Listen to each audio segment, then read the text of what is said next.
Ladies, gentlemen, and everyone else watching, thank you guys for coming in today and joining me in the creek. We're going to be looking at a cache of artifacts that are in the water, still preserved in their original locations.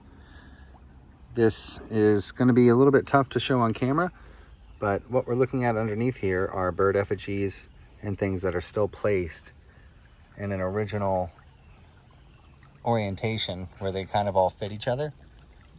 And all these stones are placed together in clay balls and buried underneath the creek here.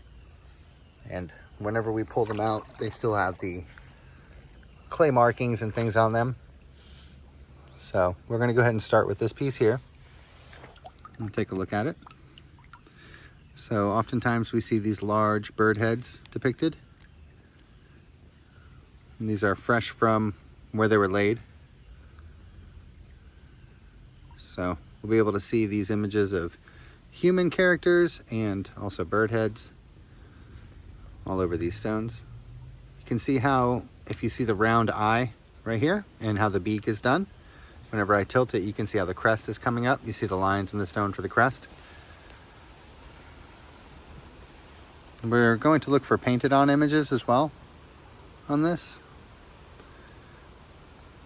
You can see all these little carvings and things on these.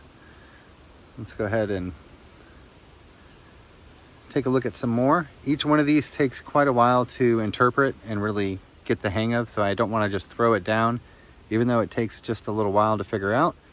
Once we see it, it's worth the wait. So you guys can see the portrait, the human portrait on the top here.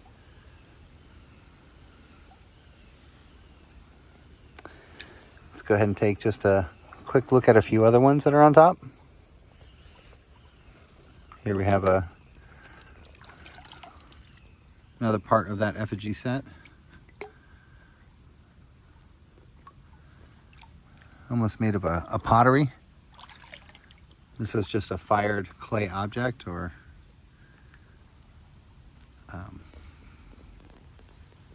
piece of pottery.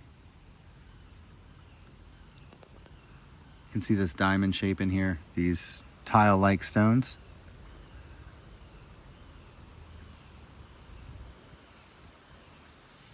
And this is just a fired ball, a piece of pottery. It's very light and very, it's going to be full of worked stones and precious gems, charcoal and cedar. Let's go ahead and take a look at a few more of the tools that are in here.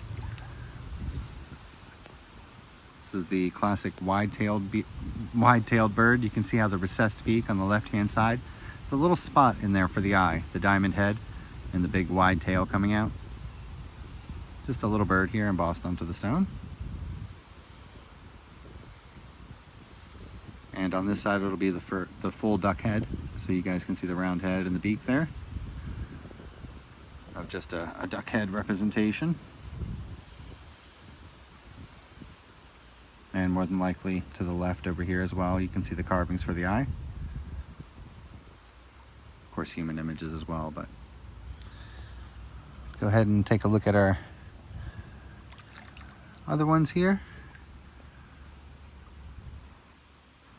So you can see these sharp marks and lines on these stones,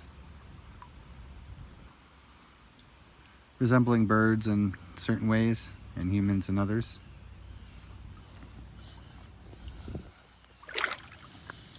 This is just a very large bird, a representation of a bird. See there, and we'll have our human images and other images on here as well. Awesome. Well, I just kind of wanted to show you guys a little bit of that cache. I don't want to go ahead and destroy the whole thing, but just wanted to show you a few of them. Take a look at a few of these crystals together.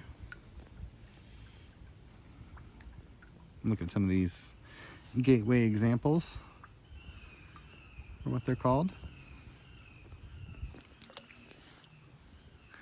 And we'll take a look at some more later, guys. I appreciate you guys joining me for that one. Bye-bye.